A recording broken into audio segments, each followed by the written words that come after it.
நீ இதுவரைக்கும் இருந்ததை விட இப்போ வாழ்க்கையில் நான் பார்க்குறேன் உன் நற்குணம் அதிகமாக இருக்குதுன்னு சொல்லி ரூத்தை பார்த்து சொல்கிறாப்புல.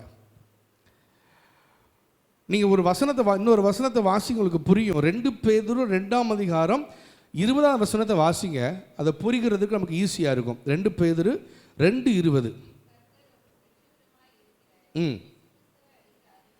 இயேசு கிறிஸ்துவை அறிகிற அறிவினாலே உலகத்தின் அசுத்தங்களுக்கு தப்பினவர்கள் மறுபடியும் அவைகளில் சிக்கிக்கொண்டு அவர்களுடைய பின்னிலைமை முன்னிலைமையிலும் கேடுள்ளதாக இருக்கும். என்ன சொல்றாரு பேதுரு எழுதும்போது? சொல்றாரு, ஆண்டவரை ஏற்றுக்கொண்டவர்கள், ரட்சிக்கப்பட்ட தேவ பிள்ளைகள், அபிஷேகம் பண்ணப்பட்ட தேவ பிள்ளைகள், நீங்க உலகத்தின் அசுத்தத்துக்கு சிக்கிக்கொண்டால் இனி வரப்போகிற நாட்கள் முன்னாடி இருந்ததை விட மோசமாக இருக்கும். எப்படி இருக்குமா? மோசமாக இருக்குமா? நீ பரிசுத்தத்தில் குறைந்து போவாய் என்று சொன்னால், உலகத்தின் அசுத்தங்களுக்குள்ள மீண்டும் உன்னை ஒப்பு கொடுப்பாய் என்று சொன்னால், நீ இதுக்கு முன்னாடி இருந்த பார்த்தியா அதை விட உன் நிலைமை மோசமாக இருக்குன்னு சொல்லி அங்கே பேதுரு நமக்கு சொல்லுகிறார். அப்போ நம்ம செய்ய வேண்டிய மிக முக்கியமான காரியம், ஆண்டவரை ஏற்றுக்கொண்டவர்கள் வெளிப்படுத்துதலில் சொல்லப்பட்டிருக்கிறது. வாசிக்க வேண்டாம். வெளிப்படுத்தல் 22:11ஆம் அதிகாரத்தில் 11ஆம் வசனத்தில் சொல்லப்பட்டிருக்கிறது, பரிசுத்தம் உள்ளவன் இன்னும் பரிசுத்தமாகட்டும், அசுத்தமாக இருக்கிறவன் இன்னும் அசுத்தமாக, அவன் செய்த கிரியைகளுக்குரிய பலன் நான் வந்து என்ன செய்கிறேன் தாரேன் அப்படி சொல்லியிருக்காரு. அப்போ நான் ரட்சிக்கப்பட்ட தேவனுக்குள்ள வந்து ஆராதிக்கிற ஜனம் மீண்டும் அசுத்தத்துக்குள்ள சிக்கிக்கொண்டேன் என்று சொன்னால், நான் சொல்கிறேன் என் நிலைமை ரொம்ப மோசமாக இருக்கும். என் நிலைமை எப்படி இருக்கும்? ரொம்ப மோசமாக இருக்கும். நம்ம வந்து யூதாஸை பார்க்குறோம், ஆண்டவரோடு கூட இருந்தவன், ஊழியத்தை செய்கிறதற்காக அழைக்கப்பட்டவன். ஆனால் அவனுடைய முடிவு எப்படி இருக்கிறது? பரிதாபமாக இருக்குது. குடல் சரிந்து இறந்து போனான்னு சொல்லி போடப்பட்டிருக்கிறது. என்ன சொல்கிறாங்கன்னா, அவன் தற்கொலை பண்ணி அந்த மரமோ கயிறோ அத்து அவன் கீழே விழுந்துட்டானா, அந்த ஒரு குழியில் விழுந்து அவன் குடல்லாம் தெரிச்சு போச்சு அப்படின்னு சொல்லி ஒரு குறிப்பு சொல்லப்படுகிறது. அந்த அளவுக்கு ஆண்டவரோடு கூட இருந்த யூதாசுக்கு அப்படிப்பட்ட ஒரு நிலைமை, பின்னிலைமை மோசமாக இருந்துச்சு. ஏன்னா உலகத்தின் அசுத்தத்துக்கு தப்பி வந்தவன் இப்போ எது மேலே ஆசை வந்துட்டு? பணத்தின் மேலே ஆசை வந்துட்டு. பாருங்க, பின்னிலைமை மோசமான நிலைமையில் முடிவடைஞ்சிச்சு. நம்ம சவுலை பார்க்குறோம், பழைய ஏற்பாட்டில் சவுலை பார்க்குறோம். அவன் ஆரம்பம் ரொம்ப நல்லா இருந்துச்சு. ஆரம்பத்தை பார்த்தீங்கன்னா ரொம்ப நல்லா இருந்துச்சு அவனுடைய ஆரம்பம். ஆனால் என்றைக்கு பதவி மேலே அவனுக்கு ஆசை வந்ததோ அன்றையிலிருந்து அவனுக்கு அசுத்தாவை பிடிக்க ஆரம்பிச்சிட்டு, கடைசியில் முடிவில் பாருங்கள், அவனை ஈட்டியை நட்டு வச்சு என்ன செஞ்சுட்டான்? செத்து போயிட்டான். அவனோட மகனும் இறந்து போகிறான். ராஜ்யபாரம் தாவீதுக்கு கொடுக்கப்பட்டது. உலகத்தின் அசுத்தத்திற்கு, ஒருவேளை பணமாக இருக்கலாம், பதவியாக இருக்கலாம், உலகத்தில் இருக்கிற எந்த அசுத்தமான காரியமாக இருக்கலாம். இங்கே ரூத்தில் நம்ம வாசிக்கிறோம், நீ தரித்திரரும் ஐசியவான்களுமாகிய வாலிபரின் பிறகே போகாமல். ஏன்னா ரூத்துடைய கணவன் இறந்து விட்டான். ஆனாலும் நீ வந்து என்ன செய்யல? மோசமான, அதாவது தரித்திரன் சொல்லப்பட்டிருக்கிறது, மோசமான வாலிபர்கள் பின்பதாக நீ போகாம இருந்ததுனால உன் முந்தின குணத்தை விட இப்போ இருக்கிற குணம் எப்படி இருக்கு? உனக்கு உத்தமமாக இருக்கிறது அப்படின்னு சொல்லி சொல்றாரு. உடலையே சொல்லுங்க பாப்பா, அல்லேலூயா.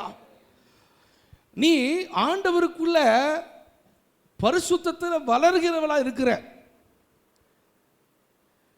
அதுதான் இங்கே சொல்றாரு. ரூத்தோடைய சம்பவம் நமக்கு நல்லா தெரியும். அவ ஒரு மோவாபிய ஸ்திரீ, கணவன் இறந்து போயிட்டாரு. இவன் வந்து மாமியார் கூட வந்துச்சா, உம்முடைய தேவன் என்னுடைய தேவன், எனக்கு அதெல்லாம் மோவாப்பில் இருக்கிற அந்நிய காரியங்கள் எனக்கு தேவையில்லை, நான் நினச்சேன் உங்கள் கூடயே வரேன், உங்கள் தேவன் என் தேவன். ஆனால் மாமியார் நகோமி சொல்கிறா, எப்பா நீ உன் குடும்பத்துக்கே போ, எனக்கே வாழ்க்கை இல்லாமல் என்ன செய்கிறேன், நான் போயிட்டு இருக்கிறேன், என்ன செய்கிறேன், வாழ்க்கை இல்லாமல் என்ன செஞ்சுட்டு இருக்கிறேன், இப்போ நீ ஏன் கூட வருவியா? இல்லை, நான் உங்க கூட தான் வருவேன், உன் ஜனம் உன் தேவன் எல்லாம் என்னுடைய தேவன் அப்படி சொல்கிற ரூத் வாரா. ஒருவேளை இப்படி என் வாழ்க்கையில் நடந்து விட்டதே, நான் மோசமாக போயிட்டேனே சொல்லி அப்போ மோசமான பாவமான காரியத்துக்கு தன்னை ஒப்பு கொடுக்கவில்லை.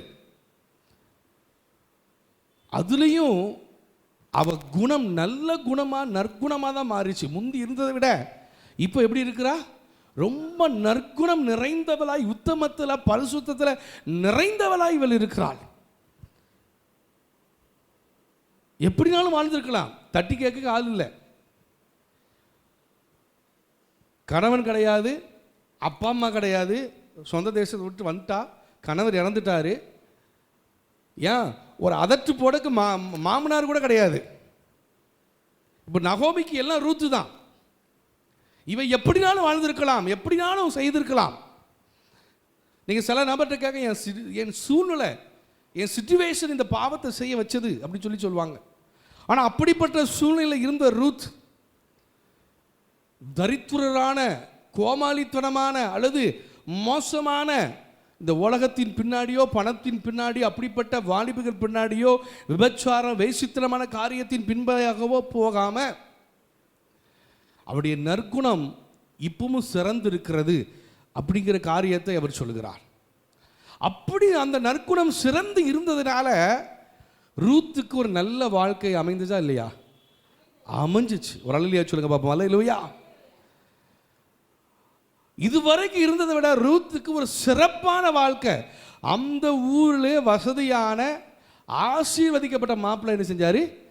கிடைச்சார். ஆண்டவர் கொடுத்தாரு. ஏன்னா இவருடைய நற்குணம், இவருடைய ஆரம்ப வாழ்க்கை மோசம். கணவர் இறந்துட்டார், மாமனார் இறந்துட்டார், தேசத்தை விட்டு வந்துட்டா.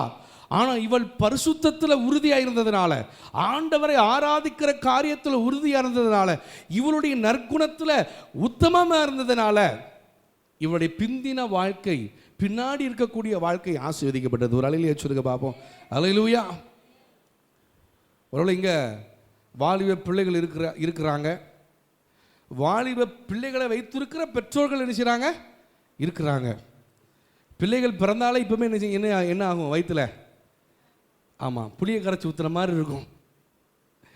எப்படி இதை கரை சேர்க்கு, எப்படி இதை கொண்டு போகுக்கு, என் மகளை எப்படி கரை சேர்க்கு அப்படிங்கிற கேள்விக்குறிதான் இருக்கும். அதெல்லாம் கவலைப்படாதுங்க. ஆண்டவருக்குள்ள நீங்கள் அவரை கரெக்டாக நடத்தி ஆண்டவருக்குள்ளே உறுதியாக வைத்தீர்கள் என்று சொன்னால் நல்ல இடத்தை ஆண்டவர் கொடுப்பார். அல்லேலூயா. கொஞ்சம் பக்கத்தில் கையை பிடிச்சி சொல்லுங்கள், நல்லா கையை பிடிச்சி குலுக்கி சொல்லுங்கள். உங்கள் பிள்ளைகளுக்கு சும்மா சொல்லுங்கள், பக்கத்தில் உங்கள் பிள்ளைகளுக்கு நல்ல இடத்துல மாப்பிள்ளை வரும், உங்கள் பிள்ளைகளுக்கு நல்ல இடத்துல பொண்ணு வரும்.